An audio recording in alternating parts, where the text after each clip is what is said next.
already since 22 years and cosplay is just so amazing. So this channel is filled with really huge and really cool projects, I would say. And obviously I'm also getting a lot of questions on how to get started and what you actually need. So I thought I'm finally doing a video of my top 10 crafting tools which you need to get started with cosplay. Number 1, a sewing machine. And if you watched my last videos, you know that I just hate this thing as much as I love it, because it's just really amazing for cosplay. For example, there are like so many amazing costumes you can buy online, but often when they arrive, they just look like a dent on you. So a sewing machine is great just to get like the perfect fit and like adjust things here and there and just look like really nice in your costume. In addition to that, a sewing machine is just perfect to make like a whole costume completely from scratch, or also make your very own clothes. And maybe your friends and family and neighbors also going to ask you if you want to fix their clothing as well. Happened to the best. And yeah, I would also say you can get actually a really nice sewing machine for around 100 euros. That's what I did when I got into cosplay as well. And I mean, that's also like around the same price for a good high quality costume on Doki Doki as well, right? And yeah, over the years I actually spent a little bit more on a more quality tool. And if you want to get a sewing machine yourself, I also highly recommend to get a walking foot. Like, this thing is just absolutely amazing if you want to sew like all those nasty fabrics like fake leather or like fake fur or like all the squeaky and squishy things that just doesn't want to get sewn. A walking foot is just perfect to get them just right. Yeah, so sewing machine, walking foot, perfect combo. Number 2, scissors. And don't worry, I'm not talking about those cheap scissors from school. I'm talking about proper cosplay scissors. And these ones, for example, are proper sewing scissors, like fabric scissors, which are great for making like really nice and precise cuts for all like your sewing projects. And they are only for fabric, and people are going to die if they want to use them for cardboard, because for cardboard we actually use like proper leather scissors, and they're great for cutting like wobbler, even foam, and like paper, and basically everything else. They're super strong and I love them. And in addition to that, like for really nice and precise cuts, I'm actually using like really simple round nail scissors. And those scissors, they can be a little bit more pricey, but like I got mine like already ages ago. It's a one-time investment and I'm using them for all of my projects and they're still great, so they're totally worth it. Number 3, the hot glue gun. And I promise you, with enough of imagination and desperation, this awesome tool can basically be everything you want and need at 2 AM just before the convention. Like, I have no idea how many times the hot glue gun saved my costumes, and like the result wasn't perfect, wasn't nice, but it did the job. And like the hot glue gun can be like everything, you know? You can replace like mold making and casting with it. It can be a sewing machine if you really want to. And you know, you can just attach everything with that. Like, I built like half of a gigantic weapon I once built in the past was actually made out of hot glue, and it's just amazing. Just be a little bit careful, because this thing here can be hot, and like burning yourself with it can be painful. Also a little bit nice, but still be careful. And just have enough of these magical sticks with you, so your crafting joker is always ready for 2 AM at night. Number 4, the 3D printer. And I love the 3D printer like so much, because I think it's an absolutely amazing and super beginner friendly tool. Like, if you already have your costume bought online or whatever and still need like a cool weapon, for example a sword, you can just Google that and like download the file for the sword. Like, so many files already available for cosplay accessories, and often even for free, and then you just send it to the 3D printer. It's going to print it while you can do something else, and when everything is done, you just have to glue everything together, sand it a little bit, paint it, and it's done. And I think that's like really amazing. Especially you can also use the 3D printer like for like all kind of props, accessories, armor pieces, and just like so much more. We got our very first 3D printer back in 2016 and we still use the same since then, and we actually got more, but like we still use it like for every single project, and like 3D printers are just so useful. And if you even want, you can use the free tool Blender, for example, and learn 3D sculpting and make your very own files. And a lot of people say, oh, 3D printing is like so expensive, but you know, like this machine was like 230 euros, and this is just only a little bit more than like a beginner sewing machine, and it's so much value you are getting back. And I think just in general, like a 3D printer is an amazing investment, and I think in the future those machines are getting even cheaper, and that's so cool. Highly recommend to get a 3D printer if you have some budget left. Number 5, the box cutter. So the box cutter is probably not the most useful tool for cosplay, but the most essential tool if you want to get into foam crafting and make props and armor costumes out of EVA foam. You know, you just need it for cutting EVA foam. The only thing is it gets like dull super duper fast, literally after cutting a few times, and instead of replacing the blade, which actually takes a lot of time and also money if you do foam crafting for years, use a grinding stone and just sharpen your blade just like that and make it like nice and fresh. And yeah, that's it. You need a box cutter for foam crafting. Number 6, and this is for our foam lovers out there, the heat gun. This is probably not the tool I'm using the most, but it's a very essential tool if you want to work with EVA foam. Basically, it's great for heat shaping, or it's also awesome to heat seal EVA foam and make the surface nice and smooth so you can prime and paint it. And no, a hairdryer is actually not strong enough because the heat gun gets actually really hot, and you can also burn yourself with this thing like so easily.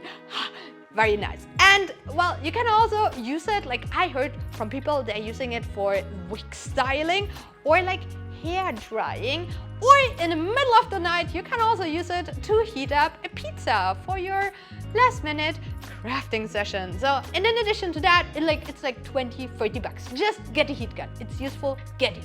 It's good if you have one. Yes. Number 7, the Dremel. I got my very first Dremel like ages and ages ago from Benny for Christmas, and this is another foam crafting tool, and I just love working with EVA foam, and it's just like so useful because you can literally like turn EVA foam into wood. You can like create really cool textures and details. It's great for like sculpting, create like blades and like all kind of shapes, and it's like really essential if you want to work with EVA foam. Yeah, the current Dremel I have is like the 4250, and as you can see, I'm also using like this flexible extension shaft, so it's like much more comfortable in my hands. And in addition to that, I also got a bunch of different tips, so I can create all kind of different textures, which are really amazing. The Dremel costs around like 80 euros, and it's basically again a one-time investment. So if you have like a birthday or like Christmas coming up, just ask for it. A Dremel is amazing, I love it, and it's like really nice. The only thing is, you know, don't get one with like a battery. Like this wire is much better because then it holds longer. And also don't forget like to get like a mask and like proper protection when you're working with your Dremel. Yeah. Number 8, the soldering iron. And this basically stands for like all the electronic tools, but basically you only need a soldering iron to get into fancy LEDs. And I love installing LEDs in all of my projects, or at least as many as possible. You maybe saw Mavica sword, which had like 300 LEDs, and I'm very proud of that.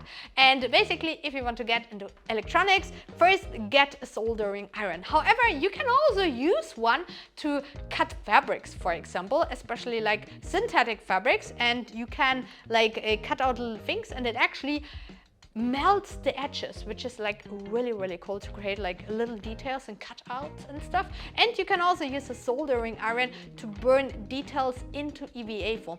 Obviously, for both of that, you should wear a respiratory protection, because this is literally melted plastic and it's pretty toxic to breathe in. So be careful here. And I actually use like 2 soldering irons for like the cutting thing and also like the electronic thing. But yeah, a soldering iron is like really cheap, and it's one of my favorite tools. Number 9, a dress form. And as you can see in the background, I actually have several ones of them.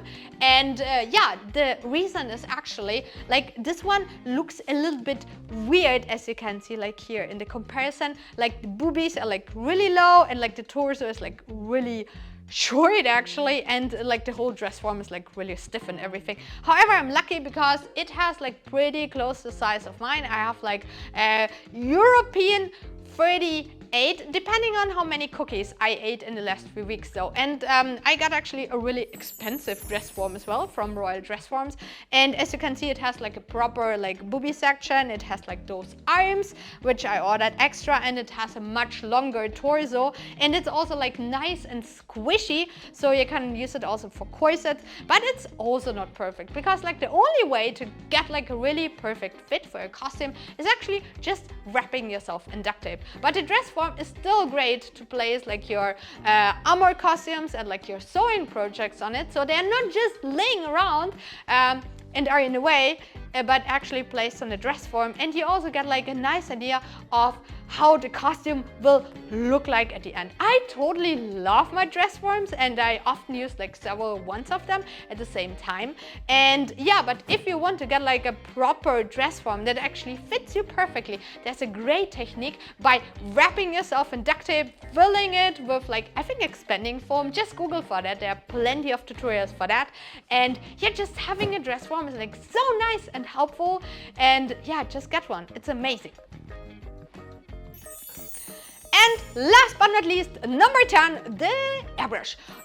Before we got our airbrush like 10 years ago, something like that, we painted everything the traditional way with acrylics and brushes, and it took forever. So basically, if we were making like a gigantic sword, and I have like so many gigantic swords, you had to brush everything and apply all the paint in like several layers, and it took like literally forever, especially if you wanted to do like some details and gradients and everything. It was like, oh god. So finally we got actually a pretty cheap airbrush set like on Amazon for I think like 100 euros or something like that, and then you just like do and then it's done, and then you do the gradient and then it's done, and it was absolutely amazing. The only thing though with those really cheap sets is that like they are clogging up very fast, and it takes forever, because then you actually have to take everything apart, clean it, then try it again, and then it might clog up again. It's like really annoying. So because of that, we actually got like a proper airbrush pistol for 200 additional euros. And if you get an airbrush tool yourself, also consider to get like this really nice cleaning station, because you can place this like just like that and then clean it, and then it's nice. So if you want to get an airbrush, maybe spend a little bit more, because then you will save a lot of time and a lot of nerves on like cleaning this thing. And yeah, it's a great tool. I love it. We use it like for every single project, and it just improves our work and paint job like so much, and it's awesome. Get one yourself as well if you have the budget. And a runner-up, which you probably can't get that easily on Amazon, is actually a Benny. My Benny is absolutely amazing. He does like all the 3D printing, he does like 3D sculpting and painting and sanding, and basically does all the things I cannot do or I don't want to do, and he's like so amazing. I use them for all of my projects like constantly, and highly recommend to get your Benny as well. He is an absolutely amazing addition for all of your costumes and props. Love it. Yes.